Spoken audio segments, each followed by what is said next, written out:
Lembrai-vos, ó Puríssima Virgem Maria, que jamais se tem ouvido que deixasseis de socorrer e consolar a quem vos invocou, implorando a vossa proteção e assistência.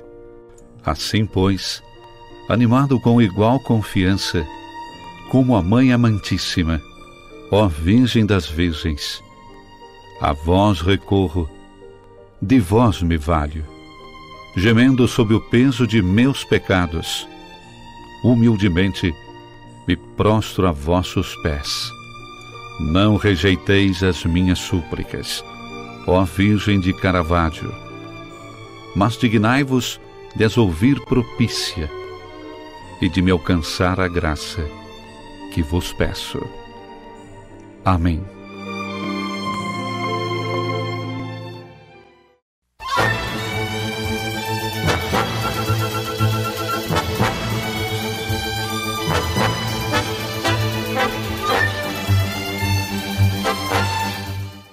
Na alegria do Espírito Santo, nós saudamos a você que nos acompanha no programa Razões da Fé deste domingo, 28 de julho de 2024, aqui pela Rádio Miriam Caravaggio 95.7 FM, neste primeiro horário das 7 às 8 da manhã, ou ainda na reprise das 10 às 11 da noite, no Spotify da Rádio Miriam Caravaggio, sempre aos domingos a partir das 9 horas da manhã, ou no YouTube e Facebook da Diocese de Caxias, nos domingos às 8h30 da noite, e ainda na TV Serra, canal 526 da NET, nas terças-feiras. Nós te convidamos a se inscrever no canal da Diocese de Caxias do Sul no YouTube. Basta procurar por Diocese de Caxias, se inscrever, ativar o sininho para receber as notificações de todo o material que nós produzimos todas as semanas.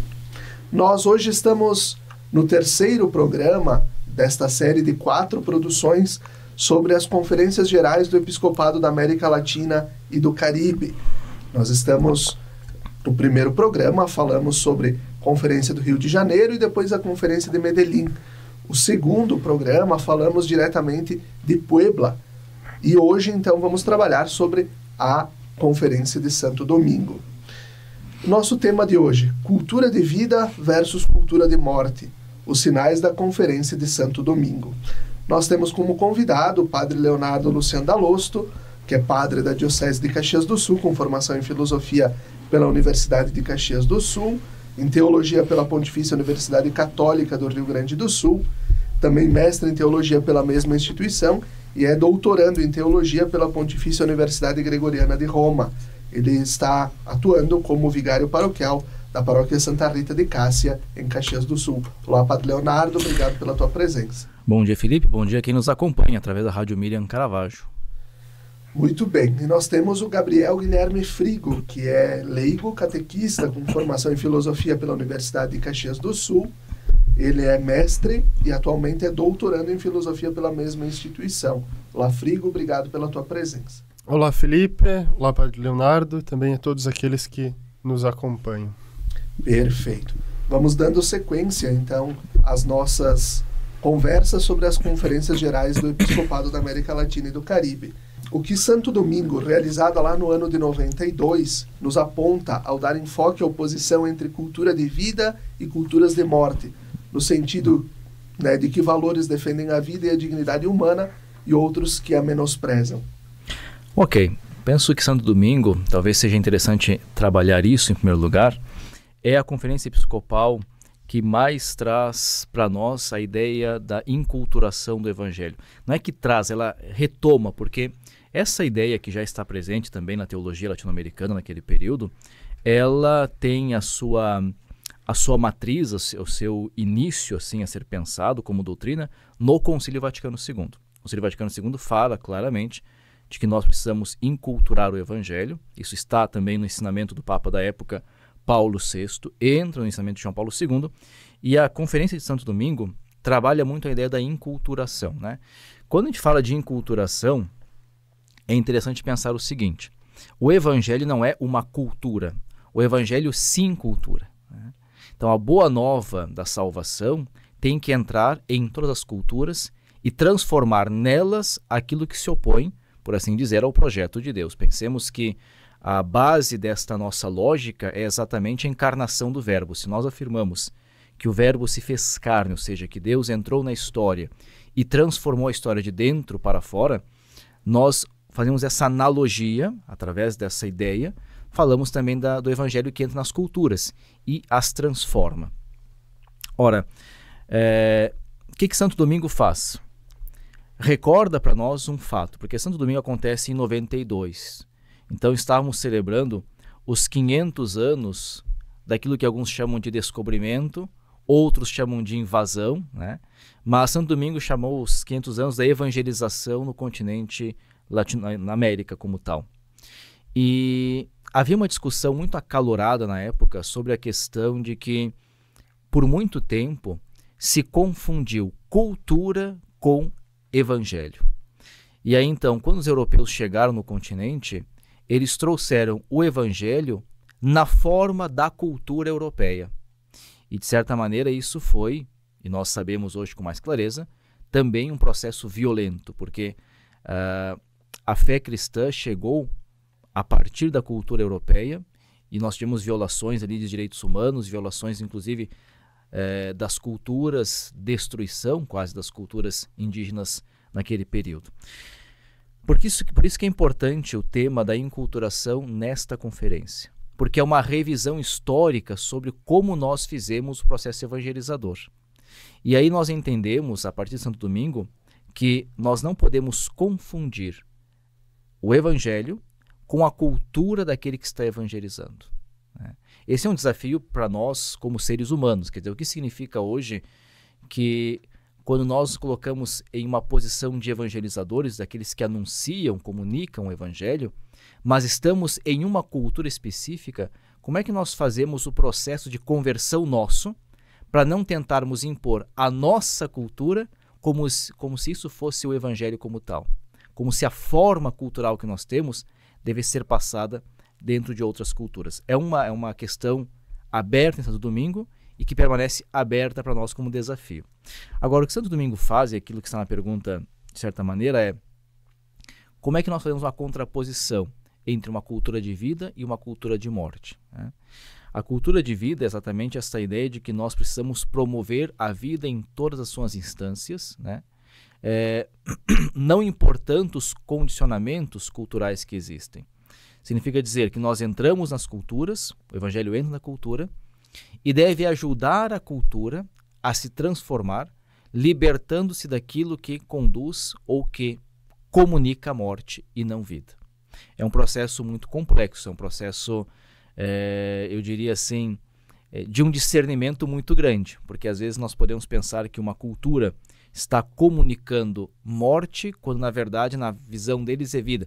É algo muito complexo, por isso é uma pergunta não muito simples de responder, mas o que se faz aqui em Santo Domingo é dizer isso. Olha, nós precisamos entender que o Evangelho, ele não é uma cultura, ele entra nas culturas e a partir daquilo que é a perspectiva de Jesus, transforma nas culturas o que nós compreendemos que é contrário ao projeto de Deus. E aí o projeto de Deus, aqui podemos entender a partir da própria lógica de Jesus, né? Comunicar vida para que todos tenham vida e a tenham em abundância. Perfeito. Gabriel, por que a conferência de Santo Domingo ela se afastou um pouco da tradição latino-americana inspirada pelo Vaticano II? Uma diferença que a gente pode perceber de fato em Santo Domingo com as outras conferências é que Medellín e Puebla, por exemplo, elas têm uma maior autonomia por parte do episcopado, tanto na elaboração dos textos de estudo, quanto depois nos documentos finais. Aqui em Santo Domingo vai acontecer aquilo que alguns autores chamam de síndrome do controle.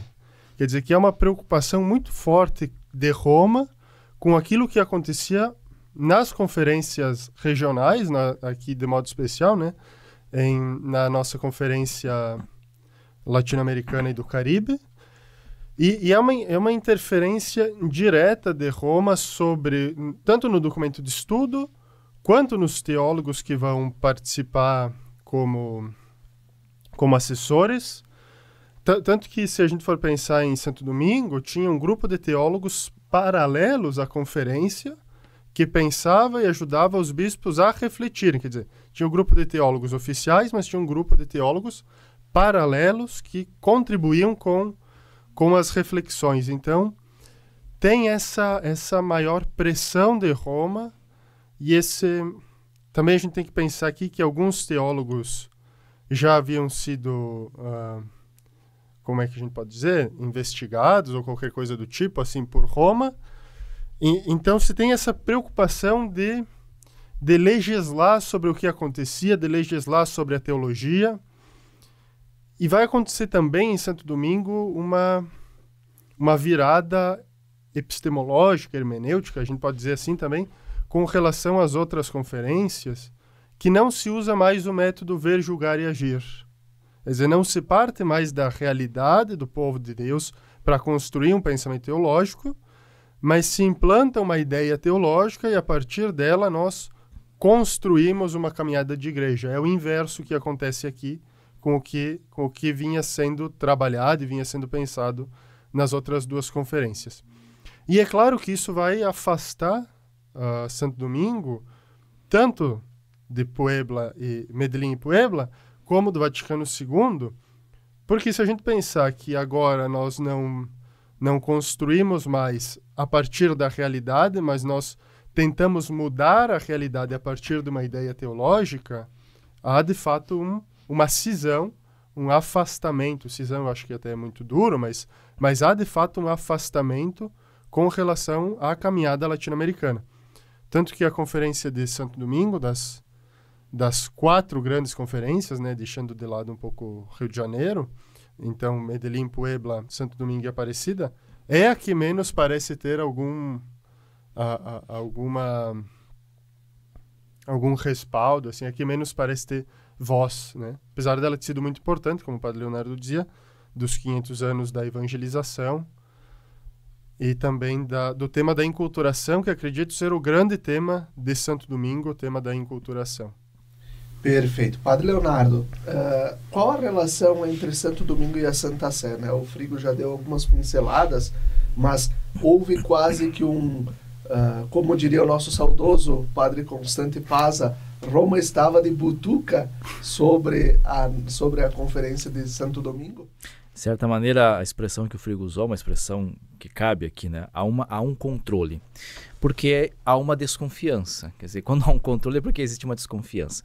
E já havia uma desconfiança grande, inclusive nós tínhamos já tido, ali naquele período precedente, a condenação de alguns teólogos, a mais famosa é a condenação de Leonardo Boff, da teologia, né? Gutierrez, enfim. Então nós temos uma desconfiança de que a forma da igreja latino-americana andar naquele período havia estabelecido uma teologia que, de certa maneira, para Roma cheirava mais a política que a religião. A gente pode dizer isso com clareza para não usarmos termos mais técnicos, mas era isso. Que era uma teologia que cheirava muito mais a uma ação política como tal do que a uma ação, a uma via religiosa, né? João Paulo II veio de um país, a Polônia, e ele era o Papa da época, lembremos, né, que conheceu muito fortemente a ação do socialismo. E ele tinha muito medo do socialismo e da ressurreição do socialismo também no continente latino-americano, e achava que a teologia latino-americana como tal estava, em algumas de suas vertentes, por assim dizer, se poluindo com ideias socialistas. Então, tem todo um controle de Roma sobre esta conferência. Nós temos aquilo que o Frigo disse, de fato, há um grupo de teólogos, que são teólogos mais oficiais, né, que nós chamaríamos na teologia de teólogos de corte, ou seja, os teólogos que dizem aquilo que o rei quer escutar, né, os teólogos da corte, ou como o Antigo Testamento chama os profetas do rei, né? E havia toda uma gama de teólogos paralelos que ajudava muitos bispos também a pensarem, né? Então, há um controle grande. Eu penso que a mudança do método é muito forte para entendermos o resultado de Santo Domingo, né? Nós usamos nas outras assembleias o ver, julgar e agir, ou seja, olhar a realidade, julgá-la a partir da fé, pensar a nossa ação. Esse era o método. Roma, como o Gabriel já disse, pede que nós primeiro façamos o julgar, uma profissão de fé. A primeira parte de Santo Domingo é uma profissão de fé, né? A fé cristológica. A partir desta profissão de fé, olhar a realidade e depois pensar pistas de ação. Em última análise, o que nós temos aqui? Nós temos a disputa entre dois métodos teológicos, um que nós assumimos muito fortemente na América Latina, que a gente chama de método indutivo, ou seja, eu parto da realidade e a partir da realidade eu penso também a questão da fé, as realidades de fé, e o chamado método dedutivo, que é o método típico do pensamento europeu ainda hoje, em que eu parto de uma realidade pré-concebida, das ideias, e depois tento descer em direção à realidade como tal, né? Santo Domingo seguiu esse segundo método, que, repito, é o método típico dos europeus ainda hoje. Isso impactou muito a conferência. E, de certa maneira, os resultados da conferência ficaram impactados por isso. Porque o nosso olhar ele está já pré-concebido, ou como é que nós podemos dizer assim? Tem um óculos. Exatamente, tem um óculos, né? Tem uma forma específica, uma moldura já para esse olhar, né? Isso, evidentemente, que impossibilita que você olhe a realidade como ela é, porque você está olhando a partir de uma realidade já pré-concebida. Bom, isso é, de certa maneira, repito, controle. Há um controle porque há uma desconfiança, há um medo de que esta igreja está caminhando de uma forma que talvez não seja de acordo com o Evangelho como Roma compreende, né? Claro que nós tivemos ali na conferência atores muito importantes que conseguiram trabalhar também nos meandros entre os bispos para poder costurar um texto que nos trouxesse coisas interessantes, né? Pensemos um nome muito importante, me recordo do padre Libânio falando da atuação de Dom Luciano Mendes de Almeida, um grande bispo brasileiro, um santo com certeza, que trabalhou muito para que Santo Domingo tivesse pelo menos um texto que pudesse ser útil para a ação pastoral na igreja latino-americana, né? Fez costuras com os bispos, com os teólogos, né? E mesmo com Roma, para que nós pudéssemos ter uma liberdade um pouco maior. E um texto coerente, né? E um texto coerente. Porém, repito, a mudança do método, evidentemente, muda os resultados. Isso é em qualquer tipo de atividade que nós tenhamos, né? O resultado depende sempre da escolha que nós temos de método. Então, como nós tínhamos antes escolhido um método, a partir da realidade, para depois pensá-la, né? Nós tínhamos um tipo de ação pastoral. Como aqui nós partimos antes de uma ideia, ou de uma profissão de fé, se quisermos assim, e depois olhamos a realidade, nós temos outro tipo de ação pastoral. E assim nós vamos concluindo o primeiro bloco do nosso programa Razões da Fé deste domingo, dia 28 de julho. Fiquem com a gente, até daqui a pouco.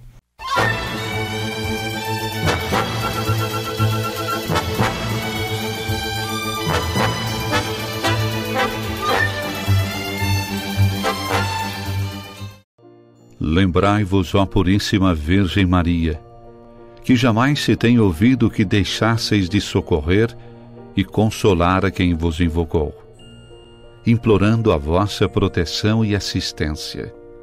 Assim, pois, animado com igual confiança, como a Mãe Amantíssima, ó Virgem das Virgens, a vós recorro, de vós me valho, gemendo sob o peso de meus pecados, humildemente me prostro a vossos pés.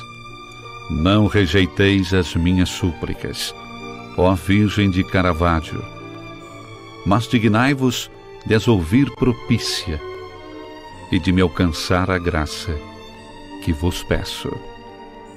Amém.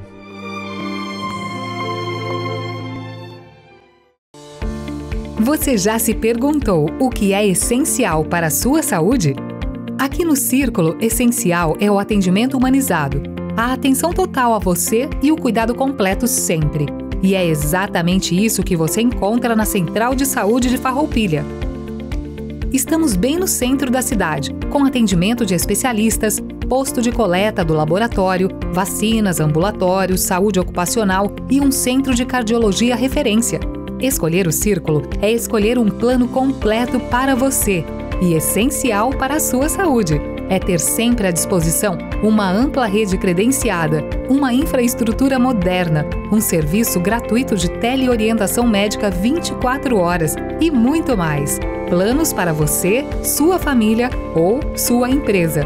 Contrate pelo site circulosaude.com.br. Estar perto do comércio e o pequeno produtor, um futuro pra valer, de união com mais amor. É minha cidade que vejo crescer, a felicidade a poucos metros de você. Valorize o que é daqui, Farroupilha caminhando pro futuro mais feliz.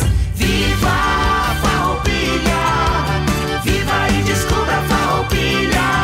Uma iniciativa Cindy Lojas Farroupilha. O elogio suculento ao ponto perfeito da carne. A autoconfiança que infla e cresce igual a soufflé. O prazer exagerado de descobrir a diferença que faz o corte perfeito. A energia que vem da cafeína e quer transformar cafezinho em tiramisu. O contentamento que borbulha feito macarrão na água quando reviram os olhos provando seu espaguete à Bia. O sabor indescritível de desenformar um pudim e zerar a vida. Um brinde aos drinks que você nem sabia que sabia fazer. A criatividade de inventar o novo de novo com um ovo. A cozinha vira palco. Os medos viram a página. A inesperada vontade de testar uma receita. Vida ao dente. Gostoso demais. Efeito Tramontina. Já experimentou?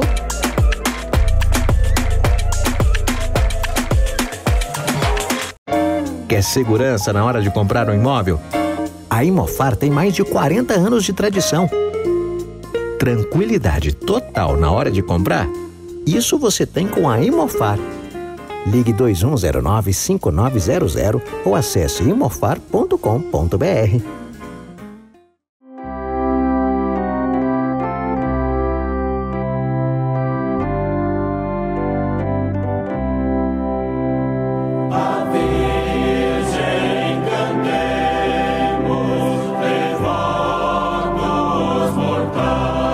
De segunda a sexta-feira, sempre às 17 horas e aos domingos às 11 horas, acompanhe a transmissão da Santa Missa, direto do Santuário de Nossa Senhora de Caravaggio.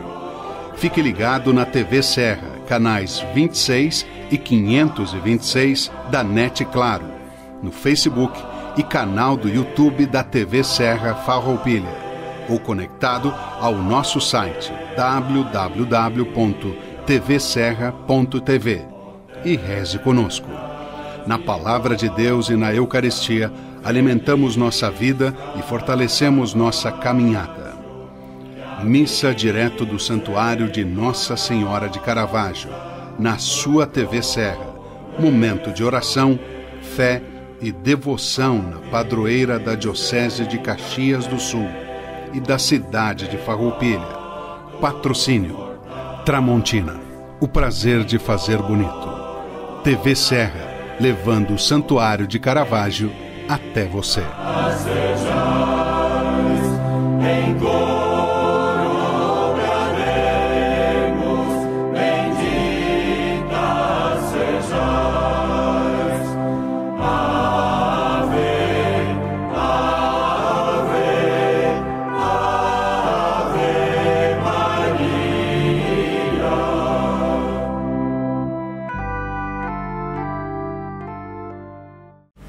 Segurança é ter para onde olhar.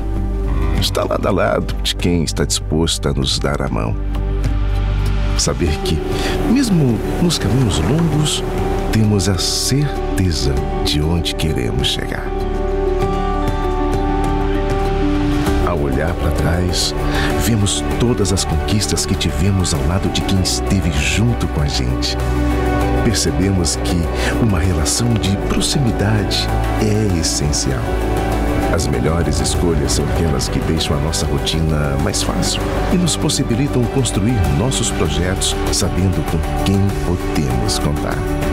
Afinal, ter a certeza de que temos pessoas comprometidas com nossos sonhos dá ainda mais valor à vida. Para tudo que tem valor, Sicredi, sua certeza sempre.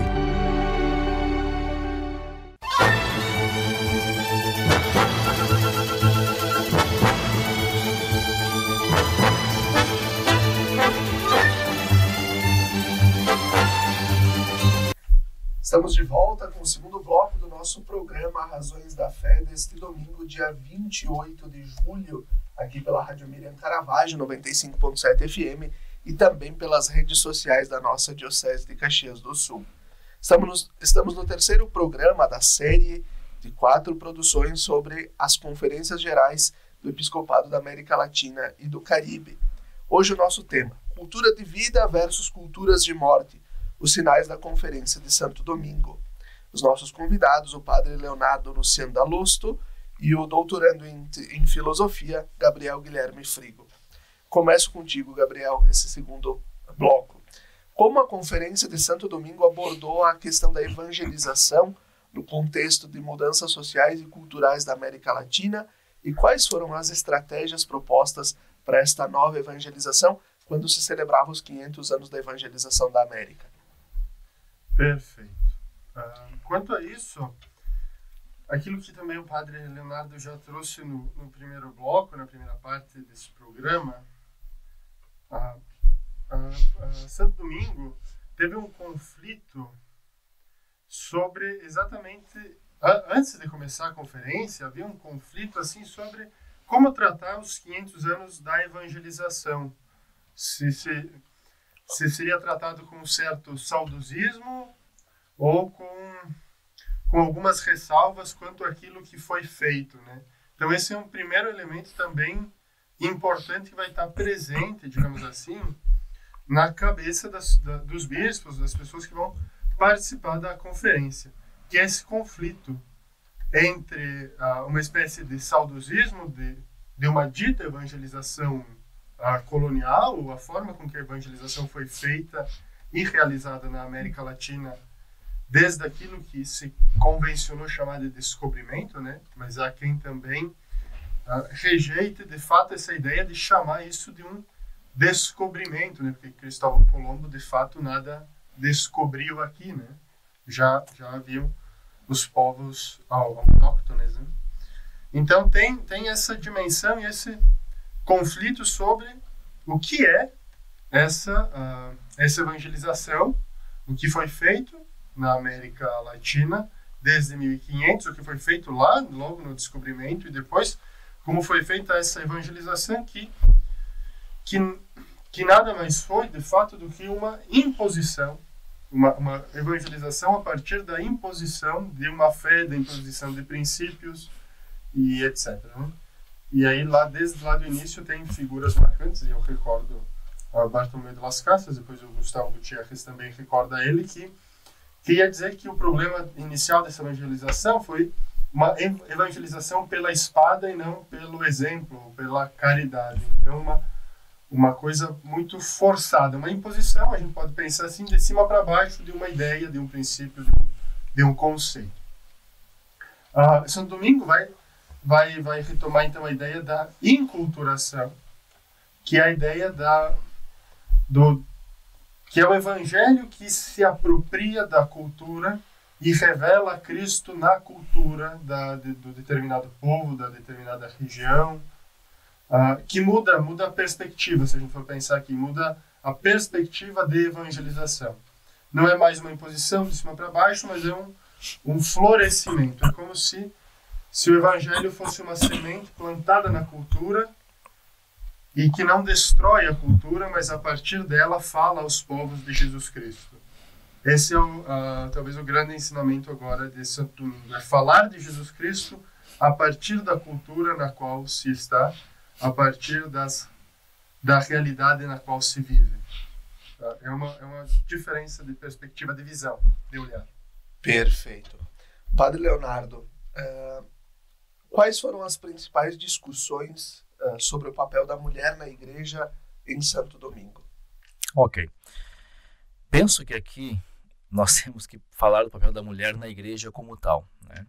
E para falar do papel da mulher na igreja como tal, a igreja sempre, a partir do Vaticano II, tem partido da ideia do laicato e do sacramento do batismo como o sacramento protagonista da evangelização. Portanto, todos os batizados são evangelizadores e grande parte dos batizados são mulheres, né? E nas nossas comunidades hoje, se nós olharmos só o hoje das comunidades do Brasil, talvez 80%, às vezes até mais, né, dos agentes de pastoral são mulheres, né? Santo Domingo olha, de certa maneira, com certo carinho para essa questão, apesar de que eu acredito que a Aparecida faça isso com mais esmero até, trabalhando o protagonismo das mulheres, mas Santo Domingo já fala da mulher como protagonista da evangelização.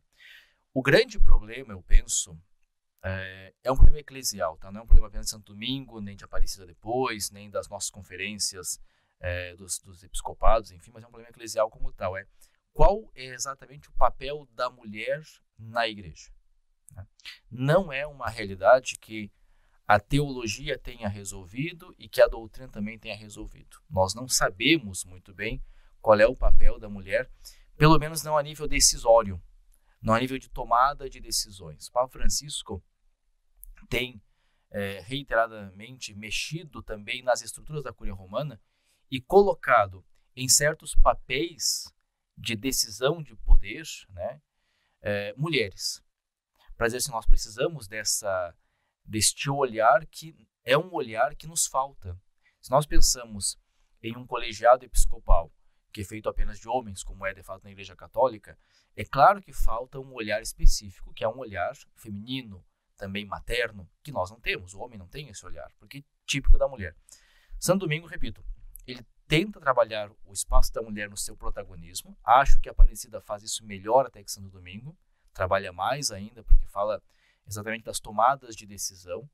Mas o problema nosso sempre bate na questão da prática. Então, na prática, o que nós temos, ainda hoje, passados já Santo Domingo e Aparecida? Nós temos na base das nossas comunidades uma quantidade imensa de mulheres que trabalham.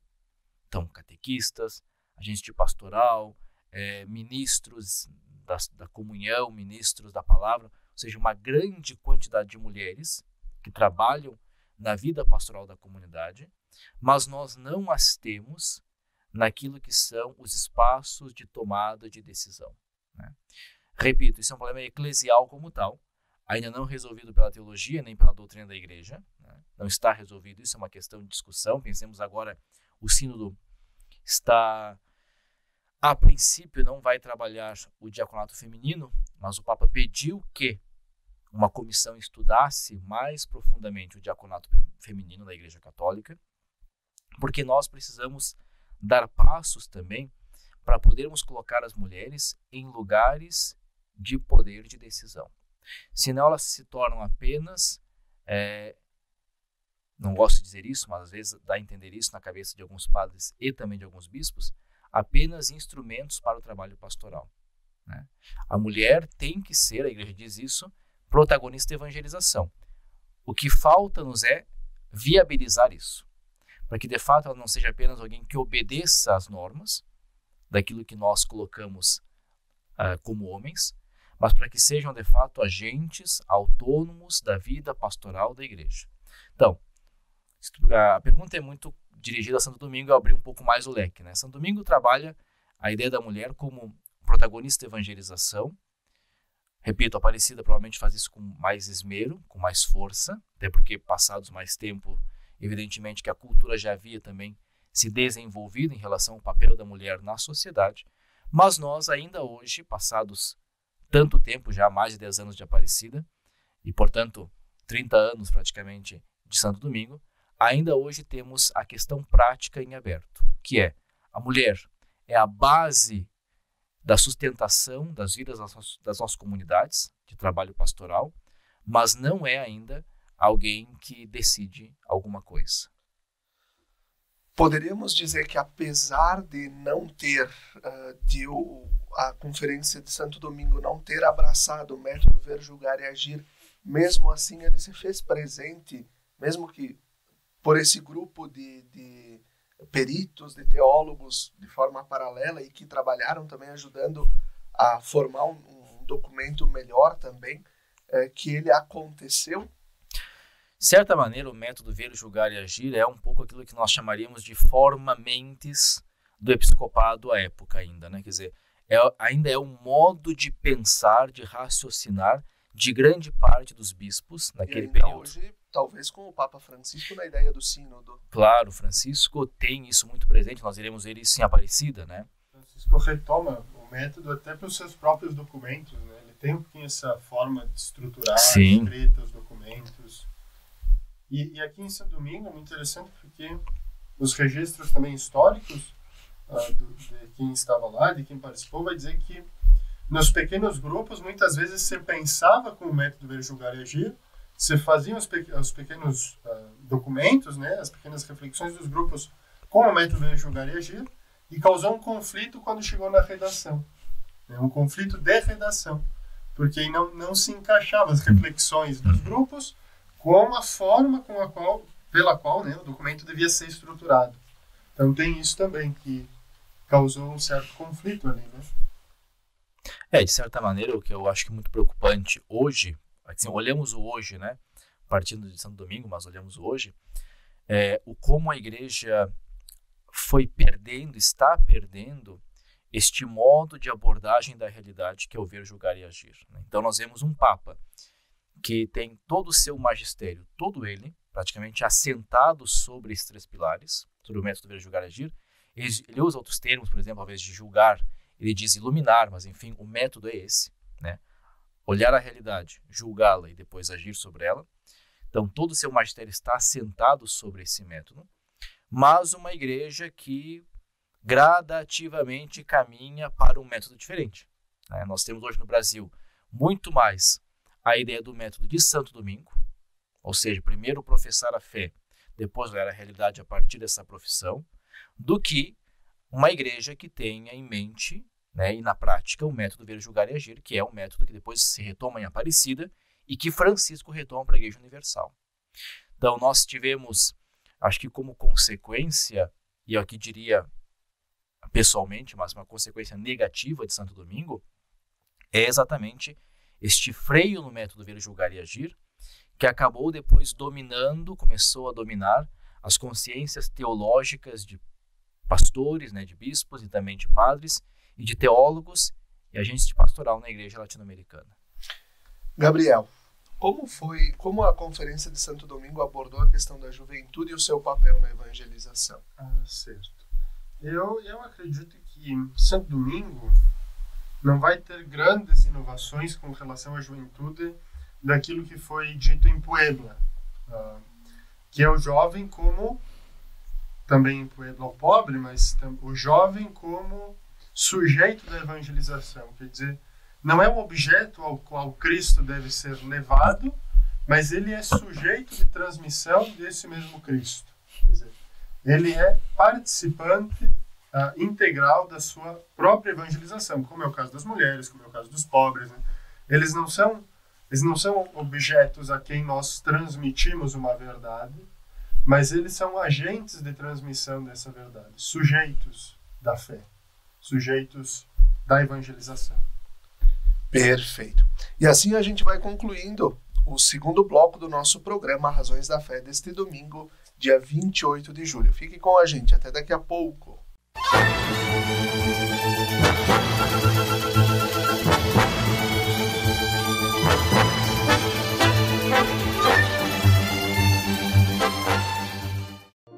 Lembrai-vos, ó Puríssima Virgem Maria, que jamais se tem ouvido que deixasseis de socorrer e consolar a quem vos invocou, implorando a vossa proteção e assistência. Assim, pois, animado com igual confiança, como a Mãe Amantíssima, ó Virgem das Virgens, a vós recorro, de vós me valho, gemendo sob o peso de meus pecados, humildemente me prostro a vossos pés. Não rejeiteis as minhas súplicas, ó Virgem de Caravaggio, mas dignai-vos de as ouvir propícia e de me alcançar a graça que vos peço. Amém.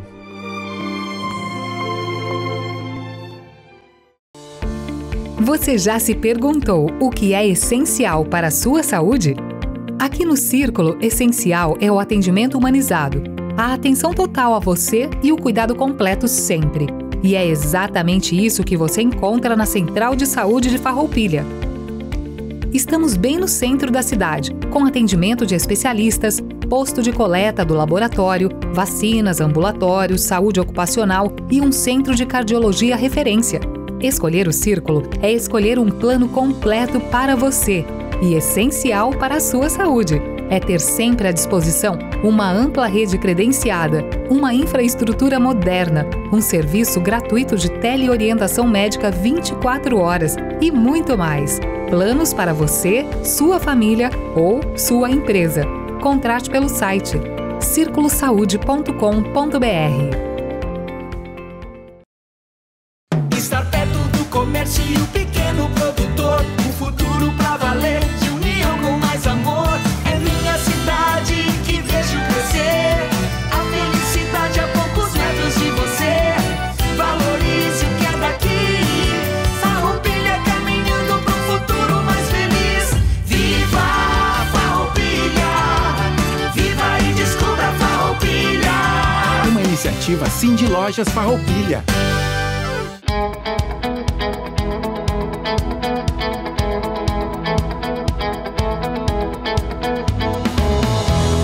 A Imofar carrega na bagagem mais de 48 anos de história.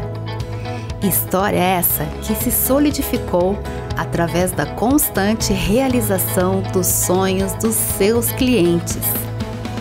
A Imofar conta com uma equipe qualificada, pronta para oferecer um atendimento de excelência durante toda a jornada. Seja para comprar, vender ou investir, a Imofar é o elo perfeito entre o sonho e a realização. Confiança, agilidade nos processos e segurança é a nossa essência.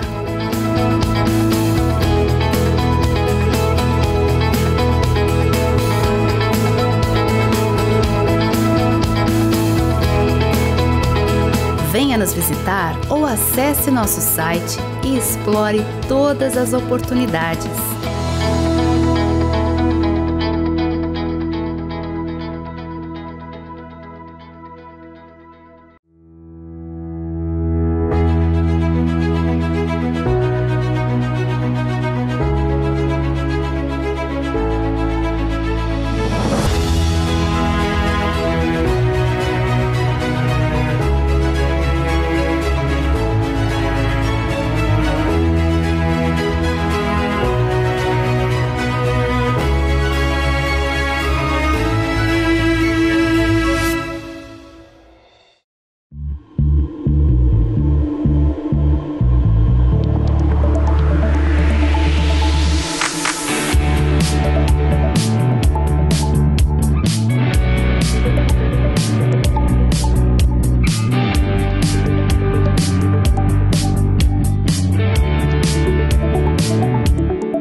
Na Tramontina Farroupilha, buscamos fazer parte da sua história.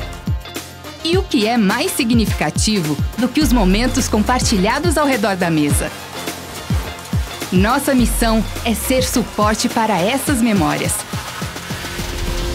cuidando de cada detalhe, para que nossos produtos sejam sinônimos de confiança, tecnologia e design inovador nos lares do mundo todo. Seja na cozinha de casa ou no restaurante mais renomado da cidade, estamos ali, assinando experiências especiais. Tramontina, o prazer de fazer bonito.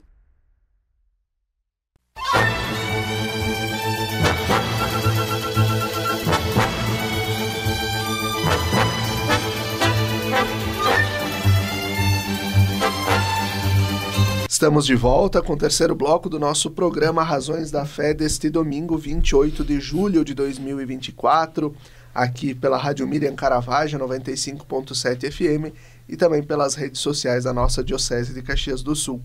Estamos no terceiro programa da série de 4 produções sobre as Conferências Gerais do Episcopado da América Latina e do Caribe. Hoje falando sobre a Conferência de Santo Domingo, que aconteceu no ano de 1992. Cultura de vida versus culturas de morte, os sinais da Conferência de Santo Domingo, é o tema do nosso programa de hoje. Os nossos convidados, o padre Leonardo Luciano Dalosto e o doutorando em filosofia, Gabriel Guilherme Frigo. Padre Leonardo, como a Conferência de Santo Domingo tratou a questão da enculturação, até nós já apontamos nos blocos anteriores, mas para aprofundar bastante essa questão das culturas locais, quais medidas foram propostas para respeitar e integrar as tradições das culturas locais? Ok. Primeiro, a distinção entre a cultura do evangelizador, né, e o evangelho. Porque, como nós já batemos um pouco nessa tecla, mas acho que é importante trabalhar. Santo Domingo acontece na celebração dos 500 anos do descobrimento, que alguns chamam de invasão, né, mas nós chamamos de 500 anos de evangelização. Nesses 500 anos, quando os europeus chegaram no continente americano, latino-americano no nosso caso, o regime que nós tínhamos, regime depois chamado padroado, ou seja, nós tínhamos uma união muito forte, profunda entre a igreja e também a coroa, né, pensando nas monarquias, tanto em Portugal como Espanha. Isso gerou que o evangelho e a religião se transformou em instrumento de colonização naquele período. Isso é muito profundo e muito forte, ou seja, se usou da religião para colonizar aquelas mentalidades, para submetê-las. Já à época nós tivemos aqui vários questionamentos sobre isso. O Gabriel falou de Las Casas, né? Mas também outros nomes que vão questionar este processo, né? Em que nós impomos o evangelho como uma cultura, né? Então, o que Santo Domingo faz? Faz uma crítica grande a isso, acho que tem esse mérito, de dizer, olha, nós tivemos de fato um processo de evangelização, sim, mas tivemos paralelo a isso também um processo de colonização. E esse processo de colonização ainda hoje tem para nós resquícios muito pesados. Ainda hoje traz para nós um peso muito grande no modo como nós fizemos, porque o modo é muito, muito importante. Pensemos, por exemplo, que nós tivemos durante quase 4 séculos nas Américas todo o processo de escravidão dos africanos, né? Ou seja, de pessoas que vieram para o Brasil para serem vendidas como escravas apenas com a desculpa da cor da pele, né? E nós tivemos também na religião justificação para isso. Nós encontramos justificativas para isso, religiosas, né? Então, você batizava os negros, mas eles sempre seriam e permaneceriam como cidadãos de segunda categoria, de modo que eles poderiam ser escravizados, né? Aconteceu no começo com os índios e aconteceu depois com os negros. Então, o que Santo Domingo faz? Reconhece que nós precisamos separar a cultura do evangelizador do evangelho e que o evangelizador tem que ter consciência de que quando ele entra em uma cultura, ele também tem que assumir essa cultura, né? Aquilo que São Paulo, de certa maneira, vai dizer, né? Com os pagãos me faço pagão. Que não significa dizer que eu tenho que assumir para mim tudo aquilo que vem de outra cultura, mas que as culturas já possuem nelas as sementes do Evangelho. Isso é parte da nossa tradição teológica, porque já no começo da igreja, os primeiros padres diziam isso: olha, as sementes do verbo, isso é Orígenes, já estão espalhadas nas culturas. E nós precisamos reconhecer isso. Santo Domingo, de certa maneira, olha para trás, para esses 500 anos passados, e diz, olha, naqueles povos pré-colombianos, esses povos que já existiam previamente à chegada dos europeus, ali já haviam sementes da verdade, sementes do verbo. E nós não soubemos olhar isso com carinho. Nós precisamos agora olhar para as culturas dos nossos povos com mais carinho e perceber que Deus já está ali, né? Penso que o que Santo Domingo faz, e nós ainda estamos amadurecendo, é entender que nós precisamos encontrar Deus que já se encontra enraizado nas culturas. Ele já está ali. E a nossa função como evangelizador é fazer com que isso comece a germinar, comece a brotar. Essa é a nossa função hoje. Claro, repito, passados 500 anos, né, nós ainda estamos amadurecendo isso. Mas hoje olhamos com um novo tipo de olhar para essa realidade. Nós não encaramos mais isso como encaramos no passado, né, como uma imposição do Evangelho através da cultura, mas olhamos agora para as culturas dos nossos povos, então os povos indígenas, mesmo os afrodescendentes que estão aqui agora, né, entendendo que ali se encontra nessas formas culturais deles e também nas formas religiosas deles, isso é o mais importante, também nas formas religiosas deles se encontram as sementes do Evangelho. Deus já está ali. Perfeito. Gabriel, de que maneira a Conferência de Santo Domingo lidou com os desafios do crescente secularismo na América Latina e no Caribe? Perfeito. Sim. Só eu quero retomar antes aquilo que o Padre Leonardo dizia, que tem uma frase do Las Casas que ilustra muito bem como a evangelização no período da conquista foi mais um pretexto do que evangelização. Diante de uma mina de ouro, de um minério, ele vai dizer o seguinte: encontrei, eis aqui o Deus dos espanhóis, o ouro, né? Então, quer dizer, alguém que na época já tinha consciência de que não era de fato um processo de evangelização, mas era um pretexto para a colonização, né? Então eu acho essa frase muito forte para a época e para hoje também, mas ela é muito simbólica, né? Que vai ilustrar esse pretexto de colonização, esse pretexto da evangelização para a colonização.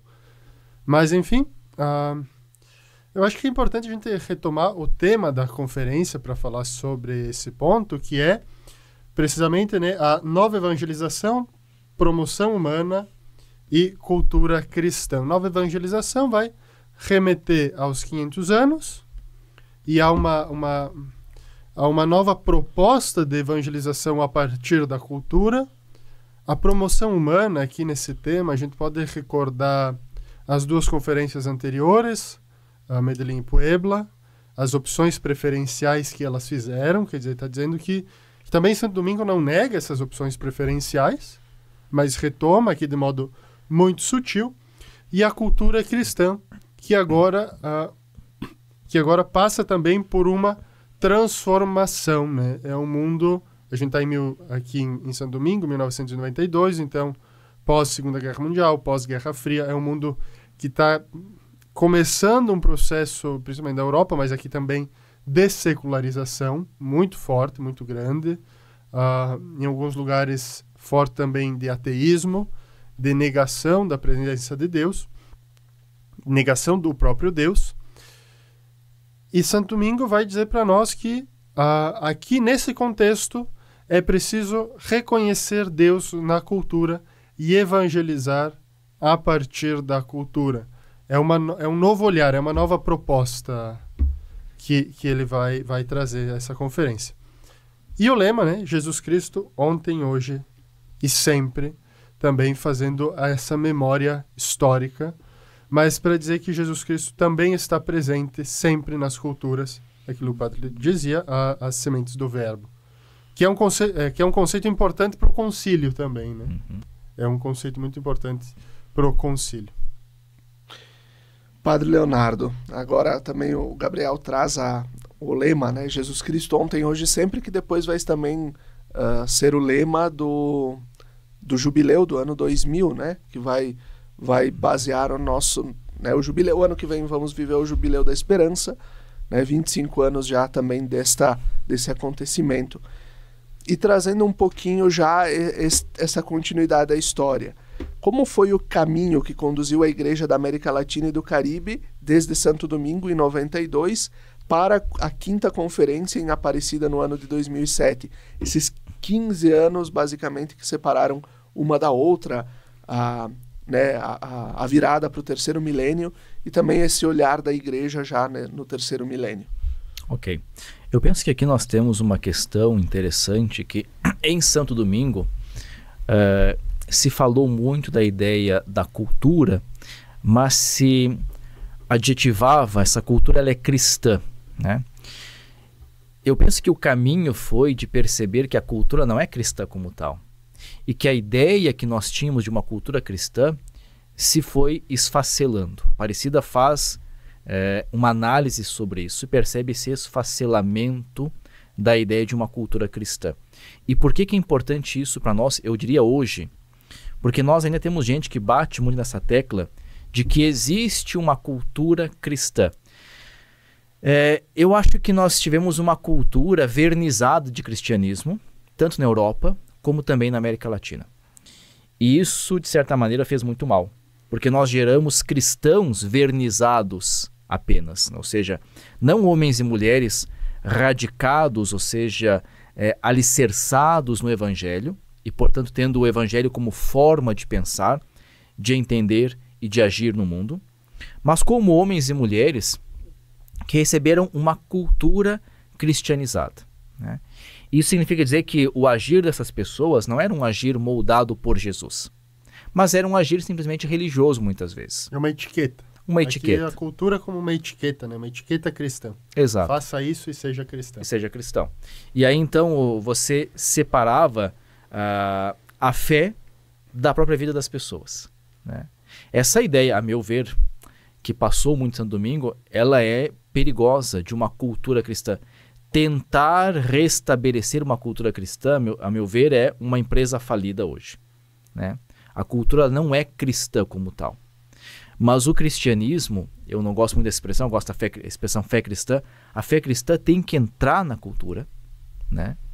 De modo que as pessoas possam viver as suas culturas, ou a sua cultura como tal, mas permeá-la dos valores do Evangelho de Jesus. Eu acho que esse é o grande desafio que nós temos hoje. Santo Domingo ainda fala desta cultura cristã. A Aparecida vai abandonar muito essa ideia, fala das as tradições dos povos, enfim, mas já percebe que isso se esfacelou. Eu acho que o caminho de Santo Domingo até a Aparecida é nós irmos... a igreja foi tomando noção dessas coisas, ou seja, nós não podemos tentar assentar a evangelização sobre a cultura. Isso não funcionou e não funciona. É claro que nós temos que entender que, como havia muito controle romano sobre Santo Domingo, e também o controle de João Paulo II sobre Santo Domingo, João Paulo II e Roma tinham muito em mente a ideia da cultura cristã, que é muito próprio do europeu. Muito próprio do europeu. Na Europa também hoje isso se esfacela. Não existe mais a cultura cristã na Itália, por exemplo, né? Existem traços culturais da fé cristã na Itália. Mas se a gente vai olhar hoje os italianos, eles não são mais culturalmente cristãos. Isso não existe mais também na Itália, né? Eu estive lá até o ano passado, morei lá alguns anos, e quando saí de lá, eu sempre comento isso, o censo havia apontado que quase 40% dos italianos já não professavam mais nenhuma fé. Não eram só não católicos, não tinham mais nada. Quer dizer, logo mais, pensemos no espaço de 15 a 20 anos, serão mais de 50%. Isso vai mexer em dispositivos econômicos, políticos na Itália. Isso já acontece aqui. Pensemos na quantidade, por exemplo, de brasileiros que já não são mais católicos, que já migraram para outra forma de fé cristã, que no nosso caso é o mundo pentecostal e neopentecostal, que a Aparecida depois vai trabalhar, né? Vai trabalhar esses elementos. Mas o que eu diria, o espaço, ao meu ver, é que a igreja foi percebendo que a cultura cristã não existe. Ela é um imaginário, né? E que nós não podemos mais assentar a evangelização sobre uma ideia de cultura que, na verdade, era apenas um verniz religioso que estava sobre os nossos povos. E esse verniz religioso, muito mais do que gerado no coração das pessoas, foi imposto por um processo de colonização. E isso acabou caindo, né? Então, eu penso que Santo Domingo tem um mérito e um demérito. O mérito é olhar para a evangelização como um processo de enculturação, mas ainda tentar apontar para a evangelização como o estabelecimento de uma cultura cristã. Isso não aconteceu e não vai acontecer. Perfeito. Assim a gente vai concluindo o programa Razões da Fé deste domingo, dia 28 de julho. Nós estamos nesse terceiro programa da série. No próximo programa, da próxima semana, nós iremos tratar diretamente sobre a Conferência Episcopal do Episcopado Latino-Americano e do Caribe, realizada em Aparecida no ano de 2007, com a presença então de Bento XVI, que era o Papa, e do Cardeal Bergoglio, então na equipe e como coordenador da redação do documento de Aparecida. Até o próximo domingo, fiquem bem!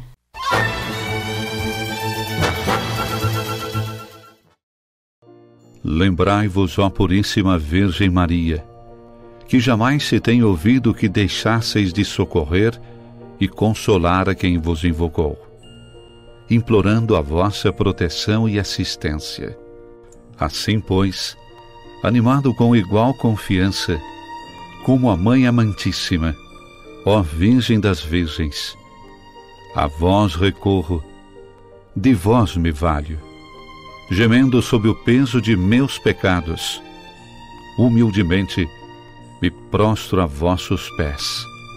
Não rejeiteis as minhas súplicas, ó Virgem de Caravaggio, mas dignai-vos de as ouvir propícia e de me alcançar a graça que vos peço. Amém.